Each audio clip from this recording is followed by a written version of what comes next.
சித்தார்த்த அக்ஷரா, இன்னைக்கு நம்ம வெங்கடேஷ பிரபத்திகில 3வது ஸ்லோகம் பார்க்க போறோம். சரியா? சித்தார்த்த ஸ்ரீராம ராம ராமேதி 3 தடவை சொல்லுப்பா. ஸ்ரீராம ராம ராமேதி ரமே ராமே மனோரமே சஸ்நாம துதிரம் ஸ்ரீராம ராம வரணே. ஸ்ரீராம ராம ராமேதி ரமே ராமே மனோரமே சஸ்நாம துதிரம் ஸ்ரீராம ராம வரணே. ஸ்ரீராம ராம ராமேதி ரமே ராமே மனோரமே சஸ்நாம துதிரம் ஸ்ரீராம ராம வரணே. சரி, இப்போ நான் 2வது ஸ்லோகம் சொல்றேன். அக்ஷரா, நீ பொருள் சொல்றியா? श्रीमन् कृपाजल निते कृत सर्वलोक सर्वज्ञ शक्त नदवत्सल सर्वशेषिन् स्वामिन् सुशील सुलभाश्रित पारिजात श्री वेंकटेश शरणौ शरणं प्रपद्ये. இதுக்கு என்ன பார்த்தோம்?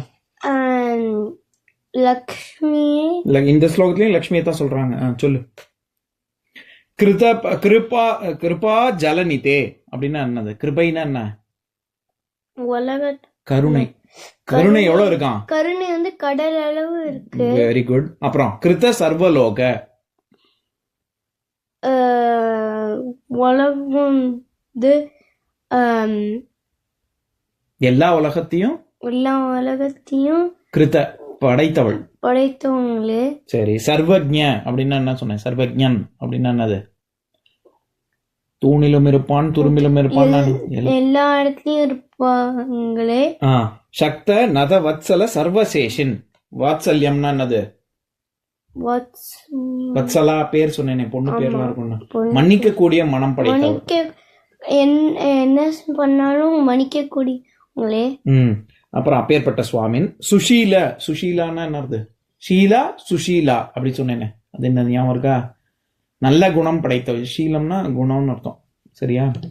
எப்பேற்ப நல்ல குணம் படைத்தவளே. அப்புறம் சரி, எல்லா குணம்லாம் இருக்கு. சரி, அப்புறம் எப்படி அடையக்கூடியது? எப்படி? சுலபா ஸ்ருத பாரிஜாத அப்படின்னா என்னது? பாரிஜாத்த கல்பு அந்த மாதிரி மரம். இது என்ன கேட்டாலும் கொடுப்பவங்களே. ஈஸியா சுலபமா வந்து உங்கள்கிட்ட வரம் கேட்டா அவங்க டக்குன்னு தந்துருவாங்க. நான் சொல்ல கூட வேணா, நினைச்சாலே அவங்க தந்துருவாங்க. Very good.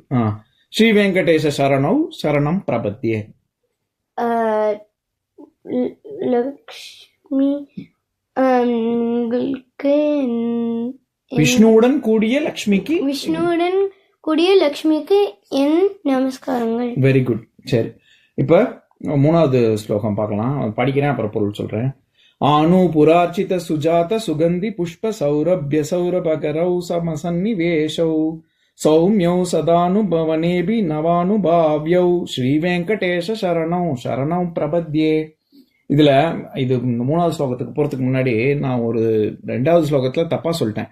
அதாவது ஸ்ரீ வெங்கடேஷ சரணம் சரணம் பிரபத்யே, சரணம் சரணம்னு 2 தடவை சொன்னேன். அது சரணௌ சரணம் பிரபத்யே அப்படின்னா என்ன அர்த்தம்னா, சம்ஸ்கிருதத்துல மாதா அப்படின்னா அம்மா, பிதா அப்படின்னா அப்பா. ஆமா, மாதா பிதான்னா அப்பா அம்மா.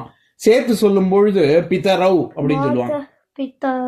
ஆமா, மாதா பிதா. பிதரவ் அப்படின்னு சொன்னா பேரண்ட்ஸ்னு அர்த்தம். அப்பா அம்மா 2 பேரையும் சேர்த்து பிதரவ் அப்படின்னு சொல்றாங்க. அந்த மாதிரி இங்க சரணம் சரணம் பிரபத்தியே கிடையாது, சரணவ் சரணம் பிரபத்தியே. ஏன்னா நான் ஏற்கனவே சொல்லியிருக்கேன்னு நினைக்கிறேன்.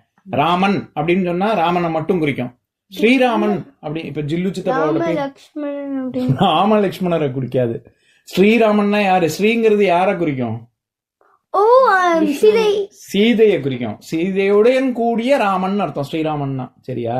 ஏன்னா அந்த ஸ்ரீன்னு அடை சேர்த்தாலே அது லக்ஷ்மி சீதையை, லக்ஷ்மியின் அம்சமான சீதையை குறிக்கும். அந்த மாதிரி இங்க ஸ்ரீ வெங்கடேஷ சரணவ், வெறும் வெங்கடேசன் கிடையாது, ஸ்ரீ வெங்கடேசன் அப்படின்னா என்ன அர்த்தம்? வெறும் விஷ்ணுவை மட்டும் கும்பிடல, விஷ்ணு லக்ஷ்மி 2 பேரையும் சேர்த்து. அதனால சரணம் சரணம் பிரபத்தியன்னு கிடையாது, சரணவ். சரணவ்னா 2 பேருக்கும் சரணம் அப்படின்னு அர்த்தம். சரியா? சரி, இப்ப 3வது ஸ்லோகத்துக்கு அர்த்தம் பார்க்கலாம்.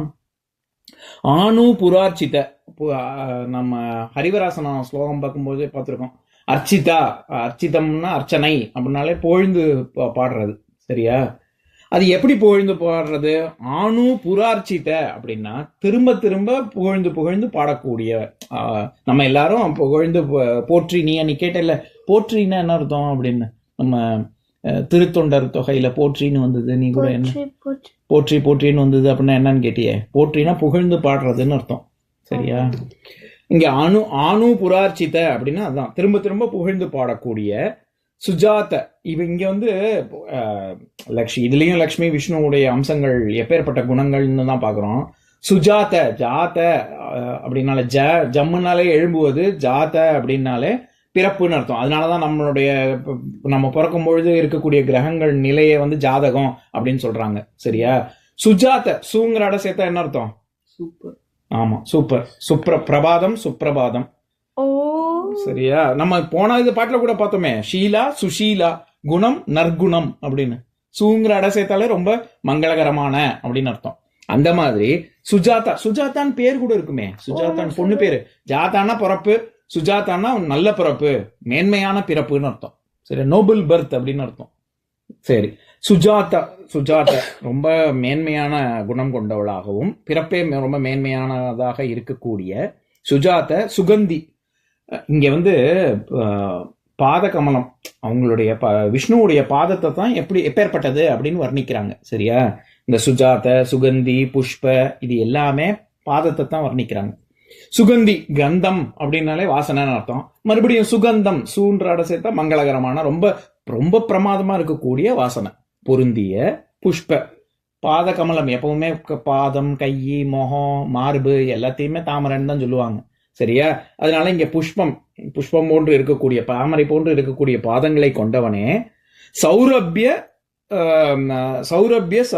சௌரப அப்படின்னா, அதாவது சௌரவ் கங்குலி அப்படின்னு இந்தியன் கேப்டன் தெரியுமா? டெண்டுல்கர் காலத்துலாம் சௌரவ் கங்குலின்னு ஒரு பிளேயர் கூட இருந்தாங்க, பெங்காலிக்காரங்க. அவங்க சௌரவ் அப்படின்னாலே சமஸ்கிருதத்துலயும் சரி பெங்காலிலையும் சரி ரொம்ப என்ன சொல்றது, ரொம்ப பெஸ்ட் ஆஃப் த பெஸ்ட் அப்படிங்கிற மாதிரி. சரியா? சௌரபிய அப்படின்னா ரொம்ப ரொம்ப ரொம்ப அதிகமாக வாசனை இருக்கக்கூடிய அப்படின்னு. அந்த புஷ்பம் பாதகமலம் வந்து ரொம்ப ரொம்ப வாசனையா இருக்கு அப்படிங்கிறாங்க. ரொம்ப ரொம்ப வாசனையா இருக்கிறது மட்டும் இல்லாம அந்த வாசனை யாரு கிட்டக்க போறாங்களோ அவங்களுக்கும் அது தொத்திக்குது அப்படிங்கிறாங்க. இப்ப நம்ம சந்தனத்தை எடுத்துக்கிறோம், சந்தனத்தை எடுத்து இட்டுன்ட்டு அதுக்கப்புறம் அப்படி கையை மோந்து பார்த்தா கையிலயும் வாசனை இருக்குல்ல. இட்டுன்றது நெத்தியில தான், ஆனா கையில மோந்து பார்த்தா வாசனை இருக்குல்ல. அந்த மாதிரி சௌரப அப்படின்னா அது வாசனை கொண்டதாகவும் இருக்கு, யாரு கிட்டக்க போறாங்களோ அவங்களுக்கும் அந்த நறுமணம் தொத்திக்குது அப்படின்னு சொல்றாங்க. எப்படி நற்குணம் சான்றோர்கள் மத்தியில போனோம்னா அவங்களோட குணம் நமக்கும் வந்துடும்ல, அந்த மாதிரி வாசனை நமக்கும் வருது. அதுதான் சௌரப அப்படின்னு. நம்ம ஸ்லோகம் படிக்கும்போது சௌரபிய பகரவ் அப்படின்னு பகரவ் அப்படின்னு தனியா பிரிச்சு படிக்கக்கூடாது. நான் சொன்னேன்ல உனக்கு, அது அர்த்தம் பார்க்கும்போது சௌரப அப்படின்னு தான் பார்க்கணும். கரவ் அப்படி செய்யக்கூடிய, வாசனையை தொத்திக்கொள்ளக்கூடிய விதமாக செய்யக்கூடிய. சமசன்னி வேஷவ் அப்பேற்பட்ட குணாதிசயங்கள் கொண்டவனே அப்படின்னு விஷ்ணுவை சொல்றாங்க.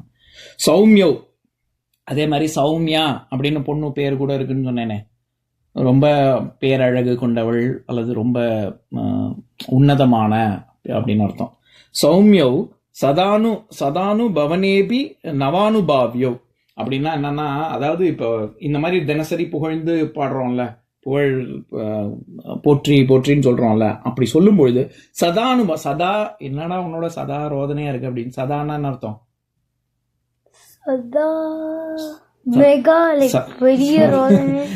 பெரிய ரோதனை இல்ல, சதானா எப்பவும் அர்த்தம். சதாசிவம்னு சிவம் இது ஆள் பேர் வச்சுப்பாங்கல்ல, எப்பவுமே சிவமயமாகவே இருக்கக்கூடியது அப்படின்னு. சதானா எப்பவும் அர்த்தம். சரியா? சதா அனுபவ நேபி அப்படின்னா எப்பவுமே உன்னைய போற்றி போற்றி சொல்றது. அந்த அந்த அனுபவம் இருக்குல்ல, இப்ப நம்ம புகழ்ந்து பாடுறோம், பக்தியோட நம்ம சுவாமியை கும்பிடுறோம், அந்த அனுபவம். சரி, இன்னைக்கு ஒரு நாள் இருக்கு, நாளைக்கு திரும்பியும் கும்பிடுறோம், திரும்பியும் சுப்ரபாதம் படிக்கிறோம், திரும்பியும் இன்னொரு அனுபவம், இப்படி தினசரி இருந்துட்டே இருக்குல்ல. அதான் சதானு அனுபவ நேபி அப்படின்னா, அப்படி ஒவ்வொரு நாளும் இருக்கக்கூடிய அனுபவங்கள் எல்லாம் நவானுபாவியோ அப்படின்னு சொல்றாங்க. நவனாலே புதுசுன்னு அர்த்தம். நாவல் அப்படின்னு அதனாலதான் சொல்றாங்க. நாவல்னா ரொம்ப நாவல் ஐடியா அப்படின்னு சொல்லுவாங்கல்ல, ரொம்ப புதுசான அப்படின்னு. நவனாலே புதுமையான அப்படின்னு அர்த்தம். நவ அனுபவியோ அப்படின்னா ஒவ்வொரு நீ தினசரி ஒரே விஷயத்த, இப்ப நீ ஒரு விஷயத்த பண்ற, டெய்லி பல்லு தேய்க்கிற, சரியா? அல்லது ஏதோ ஒரு விஷயம் பண்ற, சாதாரணமா பண்றது, சாப்பிடுறது, அன்னைக்கு ஒரு நாள் பண்ற மாதிரி தான் இன்னொரு நாள் இருக்கும், இன்னொரு நாள் பண்ற மாதிரி தான் இன்னொரு சலிப்பு தட்டி போயிடும்ல. இதே விஷயத்தையே எத்தனை தடவை பண்றது அப்படின்னு நம்ம கேட்போம்ல சாதாரண விஷயங்களுக்கு பண்ணும்பொழுது. ஆனா பக்தியோட சுவாமியை கும்பிடும்பொழுது நேற்று தான் கும்பிட்டேன், இன்னைக்கும் சாமி கும்பிடணுமா, நாளைக்கும் தான் கும்பிடணுமா இப்படின்னு டெய்லி நம்ம செய்யக்கூடிய விஷயம் கூட நமக்கு சலிப்பே தட்டாது. ஒவ்வொரு நாளும் புதுசு புதுசா அனுபவம் இருக்கும் அப்படின்னு சொல்றாங்க. அதான் நவானுபாவியோ அப்படின்னா அப்பேற்பட்ட புது புது அனுபவங்களை கொடுக்கக்கூடிய அப்படின்னு அர்த்தம். நீ 2 வயசுலயும் சாமி கும்பிட்டுருப்ப, 20 வயசுலயும் சாமி கும்பிட்டுருப்ப, 60 வயசுலயும் தாத்தா பாட்டி ஆனதுக்கு அப்புறமும் சாமி கும்பிடுவோம். ஆனா எல்லாம் ஒன்னா இருக்குமான்னு கேட்டா இருக்காது. ஒவ்வொரு நாளுமே வேற வேற அனுபவம் அப்படின்னு சொல்றாங்க. சரியா? ஸ்ரீ வெங்கடேஷ சரணவ் சரணம் பிரபதிய. அப்படிப்பட்ட லட்சுமியுடன் கூடிய வெங்கடேசனே உங்களுக்கு என் நமஸ்காரங்கள். இப்ப நான் ஸ்லோகத்தை சொல்றேன், என் கூட சேர்ந்து சொல்றீங்களா? ஆணு புரார்ச்சித சுஜாத சுகந்தி புஷ்ப சௌரபிய சௌரப கரௌ சமசன்னிவேஷௌ சௌம்யௌ சதானுபவனேபி பேபிலாம் இல்ல, சதா. இங்க நான் பிரிச்சு சொல்லிடுறேன், அப்புறம் சேர்த்து சொல்லுங்க.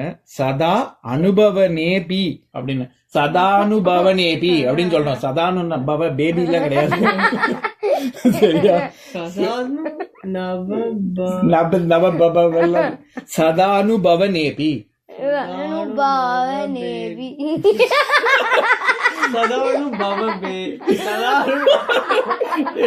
சதானுபவ நேபிடா. சதானுபவ நேபினா ஒவ்வொரு நாளும் அப்படி பண்ணக்கூடிய அனுபவம் அப்படின்னு சேர்த்து சொல்லுங்க. சதானுபவ நேபி நவானுபாவ்யௌ ஸ்ரீ வெங்கடேஷ சரணௌ சரணம் பிரபத்யே. இன்னொரு நாள் இன்னொரு ஸ்லோகம் பார்க்கலாம்.